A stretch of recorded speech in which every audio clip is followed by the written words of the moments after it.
Service in Birmingham has extended the flash flood warning for northwestern Walker County, southern Marion County in northwestern Alabama, southwestern Winston County in northwestern Alabama, northwestern Fayette County, northern Lamar County, until 8:45 I am a.m. Central changing Daylight right Time. now.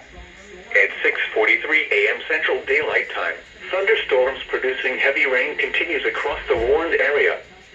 Between 2 and 4 inches of rain have already fallen. Flash flooding is ongoing or expected to begin shortly. Reports of flooding have already come in from Guin. Hazard: flash flooding caused by thunderstorms.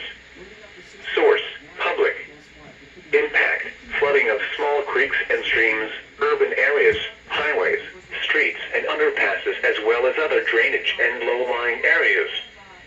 Some locations that will experience flash flooding include Winfield, Carbon Hill, Soligent, Lynn, Guin, Brilliant, Glen Allen, Detroit, Kansas, Nauvoo, Beaverton, Guin, Eldridge, Cruz, Lamar County Airport, Ashbank, Poplar Springs, Twin, Natural Bridge and Tucker.